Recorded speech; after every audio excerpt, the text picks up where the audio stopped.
2026-27ನೇ ಸಾಲಿನ ಬಜೆಟ್ನಲ್ಲಿ ಜೀವರಕ್ಷಕ ಔಷಧಿಗಳು 17 ಔಷಧಿಗಳಿಗೆ ಟ್ಯಾಕ್ಸ್ ಜೀರೋ ಮಾಡಿದ್ರು. ಬಹಳ ಅದ್ಭುತವಾದಂತ ಕೆಲಸ ಇದು. ಕ್ಯಾನ್ಸರ್ ಅಂತ ರೋಗಗಳಿಗೆ ಬಡವರಿಗೆ ಆದ್ರೆ ಔಷಧಿ ಖರೀದಿ ಮಾಡುವಂತ ಶಕ್ತಿ ಇರಲಿಲ್ಲ.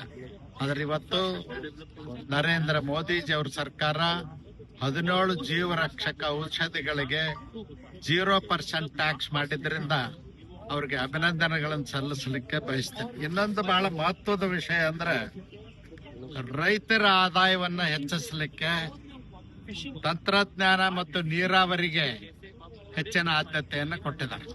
ಅದು ವಿಶೇಷವಾಗಿ ಸಣ್ಣ ರೈತರು ಮತ್ತು ಅತಿ ಸಣ್ಣ ರೈತರಿಗೆ ಹೆಚ್ಚಿನ ಸೌಲಭ್ಯವನ್ನು ಕೊಡ್ತಕ್ಕಂಥದಕ್ಕೆ ಹೆಚ್ಚು ಒತ್ತು ಕೊಟ್ಟಿರ್ತಕ್ಕಂಥದ್ದು ಮಹತ್ವದ ಬೆಳವಣಿಗೆ.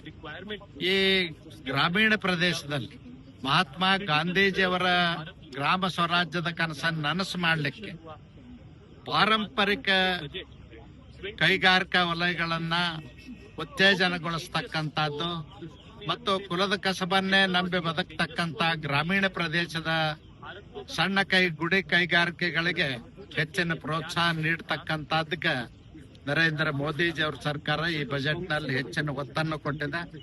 ಇನ್ನೊಂದು ಬಹಳ ಮಹತ್ವದ ವಿಷಯ ಅಂದ್ರೆ ಶಿಕ್ಷಣ ಮತ್ತು ಆರೋಗ್ಯಕ್ಕೆ ನಾವೇನು ಖರ್ಚು ಮಾಡ್ತೀವಿ, ಖರ್ಚು ವೆಚ್ಚ ಅಲ್ಲ, ಅದೊಂದು ಹೂಡಿಕೆ ಅಂತ ಹೇಳಿ, ಅಂದ್ರೆ ಬಂಡವಾಳ ಹೂಡಿಕೆ ಅಂತ ಹೇಳಿ ಪರಿಗಣಿಸ್ತಕ್ಕಂಥದ್ದೇನ್ ಮಹತ್ವದ ನಿರ್ಣಯ ತಗೊಂಡಾರ. ಇದರಿಂದ ಜನಸಾಮಾನ್ಯರ ಮಕ್ಕಳು ಶಿಕ್ಷಣಕ್ಕೆ ಹೆಚ್ಚು ಅವಕಾಶ ಸಿಗ್ತದ.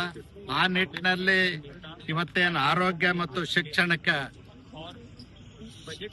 ಖರ್ಚು ವೆಚ್ಚ ಅಲ್ಲದು, ಅದು ಹೂಡಿಕೆ, ಒನ್ ಟೈಮ್ ಇನ್ವೆಸ್ಟ್ಮೆಂಟ್ ಅನ್ನೋ ರೀತಿನಲ್ಲಿ ಏನ್ ಮಾಡಿದಾರ ಅದಕ್ಕೆ ನಾನು ಅಭಿನಂದನೆಗಳನ್ನು ಸಲ್ಲಿಸ್ತೀನಿ. ಇನ್ನೂ ಹೆಚ್ಚಿನ ವಿಷಯಗಳನ್ನ ನಾವು ಪಡ್ಕೊಂಡು ಬರ್ತೇವೆ. ಮತ್ತು ತೆಂಗು ಮತ್ತು ಕರಾವಳಿ ಪ್ರದೇಶದಲ್ಲಿ ಮೀನುಗಾರಿಕೆಗೆ ಹೆಚ್ಚಿನ ಅವಕಾಶವನ್ನ ಕೊಡ್ತಕ್ಕಂಥದ್ದು, ಉದ್ಯೋಗ ಸೃಷ್ಟಿ ಮಾಡೋದ್ರ ಜೊತೆಯಲ್ಲಿ ರೈತರ ಆದಾಯವನ್ನು ಕೂಡ ಹೆಚ್ಚು ಮಾಡಲಿಕ್ಕೆ ಅವಕಾಶ ಮಾಡಿಕೊಟ್ಟಿದ್ದಾರೆ. ಅದಕ್ಕಾಗಿ ನರೇಂದ್ರ ಮೋದಿಜಿ ಅವ್ರ ಸರ್ಕಾರಕ್ಕೆ ಮತ್ತೊಮ್ಮೆ ಕೃತಜ್ಞತೆ.